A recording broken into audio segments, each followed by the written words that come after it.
Break, आप देख रहे हैं टॉप ड्राइव। अगर आप मल्टीपर्पज व्हीकल खरीदने का मन बना रहे हैं तो हमारी ये स्टोरी आपके लिए है।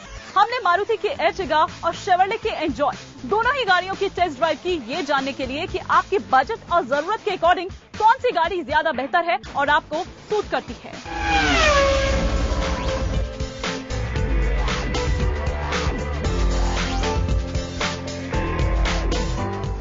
शेवरले एंजॉय भले ही नई हो, मगर इसकी कीमत और स्पेस के चलते लोग इसके बारे में जानना चाहते हैं। आइए बात करते हैं इसकी स्पेस की, जो इसकी सबसे बड़ी खूबी बताई जा रही है।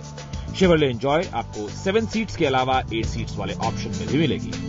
इसकी तीनों रोज में जरूरत के मुताबिक लेग रूम और हेड रूम है। तीसरी कतार की सीट भी उतनी छोटी नहीं है जितने आप बाहर से देखकर अंदाजा लगाएंगे, मगर पिछली सीट तक जाने के लिए सेकेंड रो सीट को फोल्ड करने का ऑप्शन नहीं है। यहां तक कि बीच की रो पूरी तरह से फिक्स्ड है। सीट के बीच से ही थर्ड रो तक जाना होगा, जो जरा खलता है। इसकी इंटीरियर क्वालिटी को देखकर ऐसा लगता है जैसे कंपनी ने कॉस्ट कटिंग करने के लिए हर संभव कोशिश की है।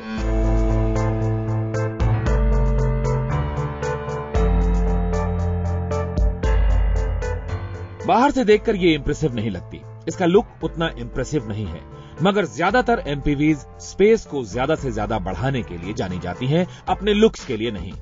मगर फिर भी आर्टिगा के मुकाबले ये ज्यादा साधारण ही लगेगी। ये सिंपल है, सस्ती है और किफायती भी है। इसके मुकाबले मारुति आर्टिगा की बात करें तो इसे खास करके यंग अर्बन फैमिलीज को ध्यान में रखकर बनाया गया है। आर्टिगा का इंटीरियर एंजॉय के मुकाबले ज्यादा बेहतर लगता है। आर्टिगा स्पेस मैनेजमेंट में ज्यादा फ्लेक्सिबल है। इसकी पिछली दोनों रो की सीट्स को कई तरह से एडजस्ट किया जा सकता है। वैसे तो ये एक 7 सीटर कार है, लेकिन इसमें 8 लोग भी बैठ सकते हैं। आर्टिगा की प्लास्टिक क्वालिटी एंजॉय से बेहतर नजर आती है और डैशबोर्ड का डिजाइन भी ज्यादा अच्छा दिखता है।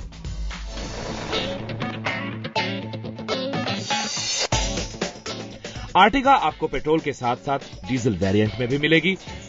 ARAI टेस्ट के मुताबिक आर्टिगा का पेट्रोल वेरिएंट 1 लीटर में 16 किलोमीटर और डीजल वेरिएंट 20 किलोमीटर की माइलेज देता है। आर्टिगा को भीड़ भाड़ वाली जगह में चलाना काफी आसान है। इसका कम टर्निंग रेडियस और स्मूथ मूवमेंट सिटी ड्राइविंग के लिए परफेक्ट है।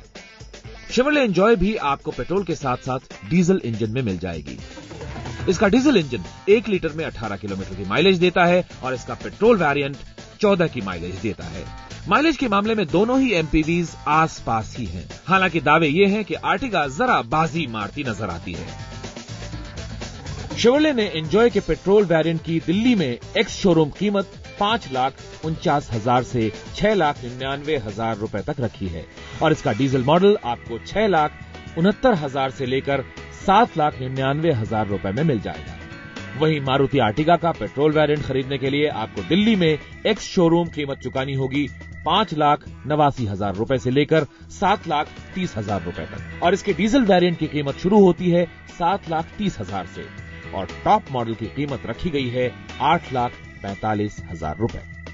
कीमत और स्पेस के मामले में शेवरले एंजॉय सभी वेरिएंट्स में आर्टिगा से सस्ती है, लेकिन फीचर्स, डिजाइन और ड्राइव की बात करें तो आर्टिगा शायद जरा ज्यादा पैसे देकर चुनी जा सकती है। टॉप ड्राइव के लिए दिलीप गौतम। और अब वक्त हो गया है आपके सवालों के जवाब को जानने का। हमारे साथ है मशहूर ऑटो एक्सपर्ट टूटू धवन साहब।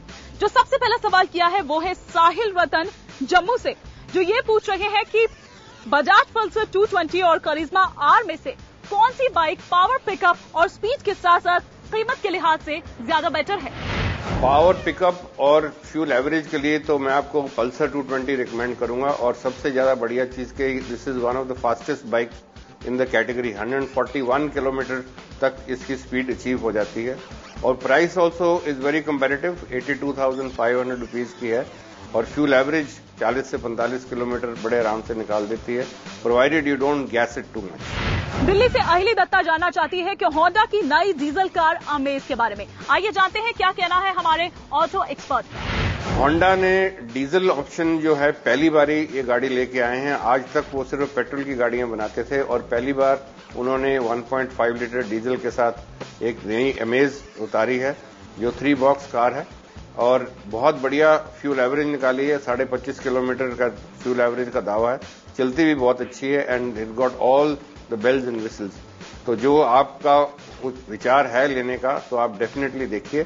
सिर्फ इंजन में थोड़ी सी नॉइज आती है when you accelerate, that becomes a little noisy. Otherwise आपको कोई तकलीफ देने वाली या कोई आपत्ति की बात नहीं है कि उसमें कोई प्रॉब्लम आ सकती है। ग्वालियर से निवेश का ही सवाल है कि क्या बाइक की मॉडिफिकेशन एक अच्छा ऑप्शन है? दिलेश जी, यहाँ डेफिनेटली अच्छा ऑप्शन है, प्रोवाइडेड आपको करने वाला जो है उसकी बैकग्राउंड थोड़ी पता होनी चाहिए और साथ साथ में ऐसी मॉडिफिकेशन करवाई जाएं जिसके साथ बाइक की रिलायबिलिटी कम ना हो और फ्यूल एवरेज को भयानक ना बढ़ जाए, क्योंकि ये दो चीजें जो आप हो गई तो फिर ये काउंटर प्रोडक्टिव हो जाएगा जो भी कुछ आप मॉडिफिकेशन करवाना चाहें। क्योंकि साइंटिफिकली मॉडिफाई की जाए कोई भी चीज तो उसके साथ आपको परफॉर्मेंस भी बेटर हो सकती है and the bike also becomes little stylish. और अब वक्त हो गया है आपसे विदा लेने का, लेकिन इससे पहले कि हम आपसे विदा लें, आपको हमारा ये प्रोग्राम कैसा लगा या फिर इसके अलावा आप हमसे कुछ सवाल जवाब करना चाहते हैं तो आप हमें लिखकर भेज सकते हैं facebook.com/IBM7TopDrive पर। आप इस प्रोग्राम को अगर दोबारा देखना चाहते हैं तो आप लॉग ऑन कर सकते हैं IBMKhabar.com पर। नेक्स्ट वीक हम फिर हाजिर होंगे कुछ और व्हीकल्स के साथ और आपके सवालों के जवाब के साथ। Till then take care and good bye.